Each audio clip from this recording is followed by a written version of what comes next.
তবু যদি কন্যাকে আগ্ৰহ কৰা মতি ও মুত মন দিয়াতে বে চলিও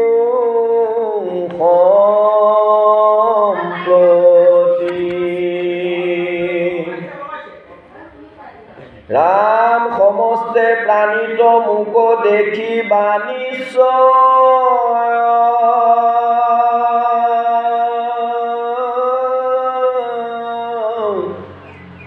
ও তেবে মুখ্য পাইবা কিছু নাহিকে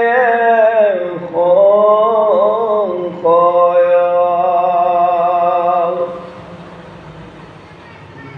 ওরা মাতৃত আধ্যাত্ম জ্ঞান করিব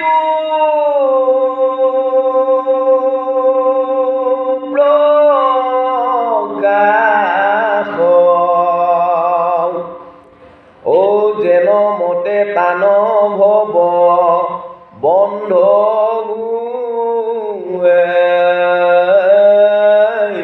নাশ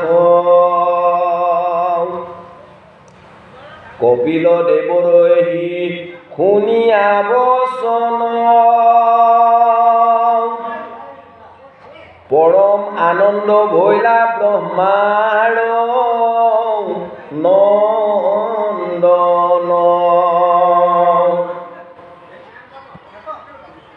ও প্ৰদক্ষিণে তাংক নমি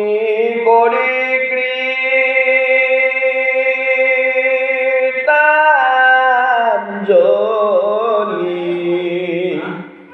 জয় জয় বুলি ঋষি বনে গৈলা চলি ধৰিলন্ত সন্ন্যাসৰ যত ব্ৰত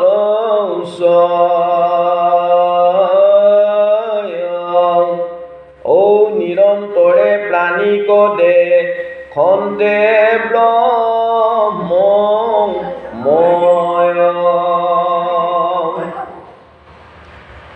ও কাম ক্ৰোধ ৰাগতে সবে পৰি হৰি নিশ্চলে থাকন্ত ঋষি সমাধি ধৰি এহি মতে ঈশ্বৰত কৰিয়া ভকতি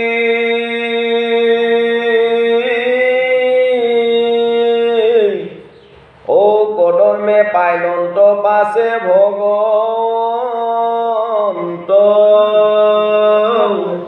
গতি কপিল স্বৰূপে কৃপাময়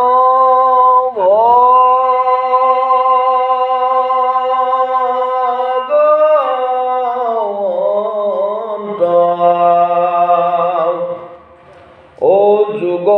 মানি কৰ পেৰা মাতৃক দিলন্ত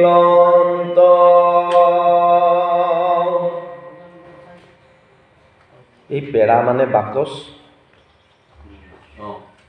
যুগৰ যিটো মানিক থাকে যুগৰ যিটো ৰত্ন থাকে সেই বাকচটো মাকক দিলে বুলি কৈছে কপিল গোসাঁয়ে মাক দেৱতীক মানে এইটো দিছে গোটেই পেৰাটো দিছে যুগৰ যিখিনি জ্ঞান ৰাম বিদুৰ বদতি শুনা গুৰু মূৰ বাণী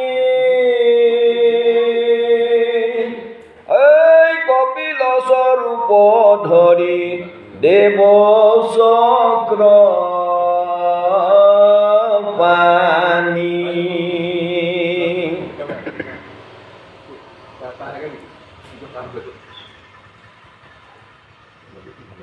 বিদুৰে এই কথাটো মানে কৈ আছে অঁ মৈত্ৰেয় প্ৰভুৱে কৈ আছে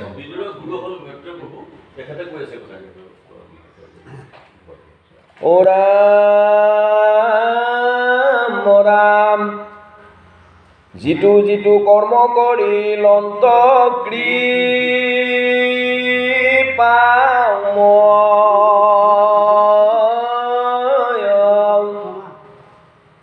ও তাক মুত কহিও কওঁ যে বেদ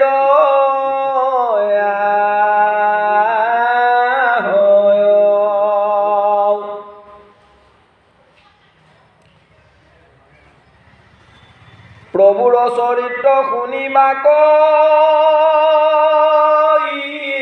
ইচ্ছা যাই ও যত শুনো তবু মোৰ তৃষ্ণান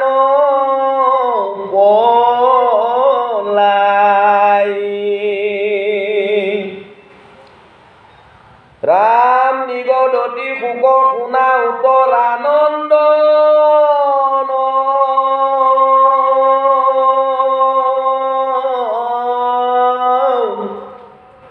এই বিদুৰে কৰিলা হৰি কথা প্ৰাৰ্থনা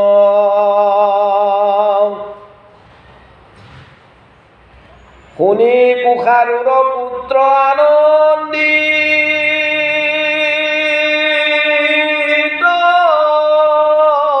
ভৈলা